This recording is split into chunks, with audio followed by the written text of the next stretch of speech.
ಸಂಸಾರದ ಒಳಗೆ ಸಂಶಯದ ಪಿಸಾಚಿ ನುಗ್ಗಿದರೆ ಏನು ಆಗ್ತದೆ ಎನ್ನುವುದಕ್ಕೆ ದಕ್ಷಿಣ ಕನ್ನಡ ಜಿಲ್ಲೆಯ ಕಡಬ ತಾಲೂಕಿನ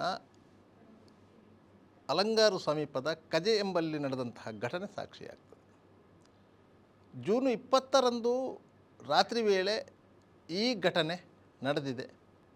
ಮನೆಯಲ್ಲಿ ಇದ್ದಂತಹ ಗಂಡ ಹೆಂಡತಿ ಇಬ್ಬರು ಸಾವು ಗೀಡಾಗಿದ್ದಾರೆ. 2 ವರ್ಷದ ಮಗು ಆಳ್ತಾ ಇತ್ತು. ಇಂತಹ ಒಂದು ದುರಂತ ಘಟನೆಗೆ ಕಾರಣ ಏನು ಎನ್ನುವುದನ್ನು ಸದ್ಯಕ್ಕೆ ವಿವರಿಸಲು ಸಾಧ್ಯವಾಗುತ್ತಿಲ್ಲ. ಬೇರೆ ಬೇರೆ ರೀತಿಯಲ್ಲಿ ಈ ಘಟನೆಯ ಬಗ್ಗೆ ವ್ಯಾಖ್ಯಾನಗಳು ಬರುತ್ತಿವೆ. ಆದರೆ ಹಿನ್ನೆಲೆಯನ್ನು ನೋಡ್ತಾ ಹೋದಾಗ ಕುಡಿತದ ಚಟ ಈ ಘಟನೆಗೆ ಮೂಲ ಕಾರಣ ಎನ್ನುವುದಂತೂ ಸ್ಪಷ್ಟವಾಗುತ್ತಿದೆ. ಕಡಬ ತಾಲೂಕಿನ ಅಲಂಗಾರು ಕಜೆ ಎಂಬಲ್ಲಿನ ಬಾಡಿಗೆ ಮನೆಯಲ್ಲಿ ವಾಸ ಮಾಡುತ್ತಿದ್ದ ದಿನೇಶ್ ಪೂಜಾರಿ ತನ್ನ ಪತ್ನಿ ಸಂಗೀತಾಳನ್ನು ಕೊಲೆಗೈದು ತಾನು ನೇಣು ಬಿಗಿದುಕೊಂಡು ಆತ್ಮಹತ್ಯೆ ಮಾಡಿಕೊಂಡಿದ್ದಾನೆ. ತನ್ನ 2 ವರ್ಷದ ಮಗುವನ್ನು ಅನಾಥವನ್ನಾಗಿಸಿ ಹೋಗಿದ್ದಾನೆ. ಈ ದಿನೇಶ್ ಪೂಜಾರಿ ಮೂಲತಃ ಕಾರ್ಕಳದ ಬಜಗೋಳಿಯ ನಿವಾಸಿ, ಹೋಟೆಲ್ ಉದ್ಯಮಿ. ಯಾಕಂತ ಹೇಳಿದರೆ ಒಂದು ಕಡೆಯಲ್ಲಿ ಹೋಟೆಲು ಮಾಡಿದ್ದಲ್ಲ, ಇವರು 10 ಹಲವು ಕಡೆಗಳಲ್ಲಿ ಹೋಟೆಲು ಮಾಡಿದ್ದವರು. ಸುಮಾರು 13 ವರ್ಷಗಳ ಹಿಂದೆ ಇವರಿಗೆ ಮದುವೆಯಾಗಿತ್ತು ಬಂಟ್ವಾಳ ತಾಲೂಕಿನ ಸಿದ್ದಕಟ್ಟೆ ಸಮೀಪದ ಆರಂಬೋಡಿಯ ಸಂಗೀತ ಎಂಬಾಕೆಯನ್ನು. ಮದುವೆಯಾಗುವ ಸಂದರ್ಭದಲ್ಲಿ ದಿನೇಶ್ ಪೂಜಾರಿ ಬೆಳಗಾವಿಯ ಹೋಟೆಲಲ್ಲಿ ಕೆಲಸ ಮಾಡ್ತಾಯಿದ್ದ. ಮದುವೆಯಾದ ನಂತರ ಹೆಂಡತಿಯನ್ನು ಬೆಳಗಾವಿಗೆ ಕರ್ಕೊಂಡು ಹೋಗಿ ಸಂಸಾರ ಇಟ್ಟುಕೊಂಡಿದ್ದರು. ಆ ಸಂದರ್ಭದಲ್ಲೇ ದಿನೇಶ್ ಪೂಜಾರಿಗೆ ಕುಡಿತದ ಚಟ ಅಂಟಿಕೊಂಡಿತ್ತು. ತದನಂತರ ಬೆಳಗಾವಿಯಿಂದ ಬಂದು ಪಡ್ಯಾರ ಹೊಟ್ಟೆಯಲ್ಲಿ ಹೋಟೆಲ್ ಮಾಡಿಕೊಂಡಿದ್ದರು, ಜೋಡುಕಟ್ಟೆಯಲ್ಲಿ ಹೋಟೆಲ್ ಮಾಡಿಕೊಂಡಿದ್ದರು. ಒಂದು ವರ್ಷದ ಹಿಂದೆ ಕಡಬ ಸಮೀಪದ ಅಲಂಗಾರ್ನಲ್ಲಿ ಹೋಟೆಲ್ ಮಾಡಿಕೊಂಡ್ರು. ಸಸ್ಯಾಹಾರಿ ಊಟದ ಹೋಟೆಲು, ಚಹಾ ತಿಂಡಿ ಎಲ್ಲವೂ ಇತ್ತು. ಸ್ಥಳೀಯವಾಗಿ ಸ್ವಲ್ಪ ಜನಪ್ರಿಯತೆಯನ್ನು ಪಡ್ಕೊಂಡಿತ್ತು. ಆದ್ದರಿಂದಾಗಿ ಅಲಂಗಾರ ಸಮೀಪದ ಕಜೆ ಎಂಬಲ್ಲಿ ಒಂದು ಬಾಡಿಗೆ ಮನೆಯಲ್ಲಿ ಗಂಡ ಹೆಂಡತಿ ಮಗು ಒಳ್ಳೆಯ ಸಂಸಾರ ನಡೆಸ್ತಾಯಿದ್ರು. ಯಾವುದೇ ರೀತಿಯ ಗಲಾಟೆಗಳು ಗಂಡ ಹೆಂಡತಿಯ ಮಧ್ಯೆ ಇರಲಿಲ್ಲ. ಆದರೆ ಗಂಡನಿಗೆ ಇತ್ತೀಚೆಗೆ ವಿಪರೀತ ಕುಡಿತದ ಚಟ ಅಂಟಿಕೊಂಡಿತ್ತು. ಇದರಿಂದ ಬೇಸತ್ತಂಥ ಸಂಗೀತ ಆತನನ್ನು ಕರೆದುಕೊಂಡು ತನ್ನ ತವರು ಮನೆಗೆ, ಅಂದರೆ ಸಿದ್ದಕಟ್ಟೆ ಸಮೀಪದ ಆರಂಬೋಡಿಯ ತವರು ಮನೆಗೆ ಹೋಗಿದ್ದು. ಸುಮಾರು ಒಂದು 20 ದಿನಗಳ ಕಾಲ ಆ ತವರು ಮನೆಯಲ್ಲಿ ಇದ್ದರು. ಇಂತಹ ಸಂದರ್ಭದಲ್ಲಿ ಅವರ ಮಗುವಿನ ಕುತ್ತಿಗೆಯಲ್ಲಿ ಒಂದು ಚೈನ್ ಇತ್ತು. ಆ ಚೈನು ಕಾಣ್ತಾ ಇರಲಿಲ್ಲ. ಅದಕ್ಕಾಗಿ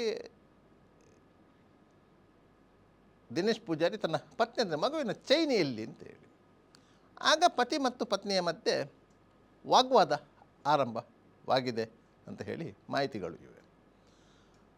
ಆ ಮಗುವಿನ ಚೈನು ಅಲಂಗಾರಿನ ಕಜೆ ಬಾಡಿಗೆ ಮನೆಯಲ್ಲಿ ಇರಬೇಕು ಅಂತ ಸಂಶಯ ಇದ್ದು ಪತಿ ಪತ್ನಿ ಮಗುವನ್ನು ಕರೆದುಕೊಂಡು ಜೂನ್ 20ರಂದೇ ಶುಕ್ರವಾರ ಬೆಳಿಗ್ಗೆ ಬಂದಿದ್ದರು. ರಾತ್ರಿ ಮನೆಯಲ್ಲಿ ಇದ್ದರು. ಆ ಸಂದರ್ಭದಲ್ಲಿ ಗಂಡ ಹೆಂಡತಿಯ ಮಧ್ಯೆ ಜಗಳ ಆಗಿದೆ. ದಿನೇಶ್ ತನ್ನ ಪತ್ನಿ ಸಂಗೀತಳಿಗೆ ಕತ್ತಿಯಿಂದ ಕಡಿದು ಕೊಲೆ ಮಾಡಿದ್ದಾನೆ. ಮತ್ತೆ ಪ್ರಾಯಶ್ಚಿತ್ತವಾಗಿ ತಾನು ಆತ್ಮಹತ್ಯೆ ಮಾಡಿಕೊಂಡಿದ್ದಾನೆ. ಮಗು ಮಲಗಿತ್ತು. 21ನೇ ತಾರೀಕಿನ ಬೆಳಿಗ್ಗೆ ಸಂಗೀತಳ ತಾಯಿ ಮಗಳಿಗೆ ಫೋನ್ ಮಾಡಿದ್ದಾಳೆ. ಯಾಕಂದರೆ ಹಿಂದಿನ ದಿವಸ ಹೋದ ಮಗಳನ್ನು ಯೋಗಕ್ಷೇಮ ವಿಚಾರಣೆಗೆ ಕೇಳಿದ್ದಾರೆ. ಆದರೆ ಮಗಳು ಫೋನ್ ಎತ್ತಲಿಲ್ಲ. ಏನೋ ತಾಯಿ ಕರಳು ಸಂಶಯ ಬಂದಿದೆ. ಮತ್ತು ಪಕ್ಕದಲ್ಲಿ ಅವರಿಗೆ ಸಂಬಂಧಿಕರು ಯಾರೋ ಒಬ್ಬರು ಅಜ್ಜಿ, ಅಂದರೆ ವಯಸ್ಸಾದ ಮಹಿಳೆ ಇದ್ದರು, ಅವರಿಗೆ ಫೋನ್ ಮಾಡಿ ಹೇಳಿದ್ದಾರೆ, ಹೀಗೆ ಮಗಳು ಫೋನ್ ಎತ್ತಲ್ಲ, ಹೋಗಿ ನೋಡಿ ಅಂತೇಳಿ. ಅವರು ಬಂದು ನೋಡಿದಾಗ ಒಳಗೆ ಮಗು ಅಳ್ತಾ ಇತ್ತು, ಮನೆಯ ಒಳಗಿನಿಂದ ಸದ್ದು ಬರ್ತಾ ಇರಲಿಲ್ಲ. ಅದರಿಂದಾಗಿ ಅವರು ಬಾಗಿಲು ತಟ್ಟಿದ್ರು, ಅಕ್ಕಪಕ್ಕದವರ ಮನೆಯವರಿಗೆ ಹೇಳಿದರು, ಆ ಮನೆಯ ಮಾಲೀಕರಿಗೂ ತಿಳಿಸಿದರು. ಅವರು ಸಹ ಬಂದು ಕರೆದ್ರು, ಬಾಗಿಲು ತಟ್ಟಿದ್ರು, ಏನೆಲ್ಲ ಪ್ರಯತ್ನಗಳನ್ನು ಮಾಡಿದರು, ಯಾರು ಬಾಗಿಲು ತೆಗೆಯಲಿಲ್ಲ. ಏನೋ ಅನಾಹುತ ಆಗಿದೆ ಅಂತ ಹೇಳಿ ಏನೋ ಒಂದು 6ನೇ ಇಂದ್ರಿಯ ಹೇಳಿತು. ತಕ್ಷಣ ಅವರು ಕಡಬ ಪೊಲೀಸರಿಗೆ ಮಾಹಿತಿ ನೀಡಿದರು. ಕಡಬ ಸಬ್ ಇನ್ಸ್ಪೆಕ್ಟರ್ ಜಂಬೂರಾಜ್ ಮತ್ತವರ ಸಿಬ್ಬಂದಿಗಳು ಸ್ಥಳಕ್ಕೆ ಬಂದರು. ಬಾಗಿಲು ಬ್ರೇಕ್ ಮಾಡಿ ಒಳಗೆ ಹೋದಾಗ ದಿನೇಶ ನೇಣು ಹಾಕಿಕೊಂಡಿದ್ದರೆ ಸಂಗೀತಳ ಮೃತದೇಹ ಬಿದ್ದಿತ್ತು.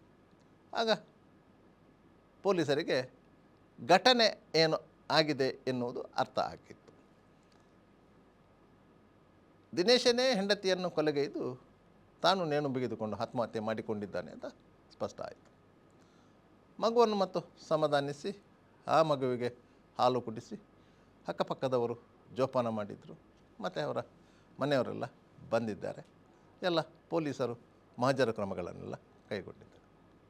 ಸುಮಾರು 16 ವರ್ಷಗಳ ದಾಂಪತ್ಯ ಜೀವನದಲ್ಲಿ ಅವರು ಪರಸ್ಪರ ಗಲಾಟೆ ಮಾಡಿಕೊಂಡ ನಿದರ್ಶನಗಳಿಲ್ಲ ಅಂತ ಹೇಳಿ ಸಂಗೀತಳ ಮನೆಯವರು ಹೇಳ್ತಾರೆ, ಮತ್ತು ದಿನೇಶನನ್ನು ಬಲ್ಲವರು ಹೇಳ್ತಾರೆ. ದಿನೇಶನಿಗಿದ್ದಂತಹ ಡ್ರಾಬ್ಯಾಕ್ ಏನಂತ ಹೇಳಿದರೆ ಆತನ ಒಂದು ಕುಡಿತದ ಚಟ. ಅದೇ ಚಟ ಆತನ ಜೀವನ ನಿರ್ವಹಣೆಯ ಮೇಲೆ ಬರೀ ದೊಡ್ಡ ಪರಿಣಾಮ ಬೀರಿತ್ತು. ಬೆಳಗಾವಿಯ ಹೋಟೆಲಲ್ಲಿ ಕೆಲಸ ಮಾಡುತ್ತಿದ್ದಾಗಲೂ ಸಹ ದಿನೇಶ ಒಳ್ಳೆಯ ಕೆಲಸಗಾರನೂ ಆಗಿದ್ದ, ಒಳ್ಳೆಯ ರೀತಿಯಲ್ಲಿ ಸಂಸಾರ ನಡೆಸ್ತಿದ್ದ. ಅಲ್ಲಿಂದ ಬಂದು ಪಡ್ಯರ ಒಟ್ಟಿನಲ್ಲಾಗಲಿ ಬೇರೆ ಕಡೆಯಲ್ಲಿ ಹೋಟೆಲು ಮಾಡಿದಂಥ ಸಂದರ್ಭದಲ್ಲೂ ಸಹ ಒಳ್ಳೆಯ ವ್ಯಾಪಾರ ಇತ್ತು. ಆದರೆ ವ್ಯಾಪಾರ ಕೈ ಹಿಡಿತಿರಲಿಲ್ಲ. ಯಾಕಂತ ಹೇಳಿದರೆ ಆತನಲ್ಲಿದ್ದಂತಹ ಕುಡಿತದ ಚಟ. ಈ ಚಟಕ್ಕೆ ಈಗ ಇಡೀ ಕುಟುಂಬ ಬಲಿಯಾಗಿದೆ. ಇದು ಮಾತ್ರ ದುರಂತ.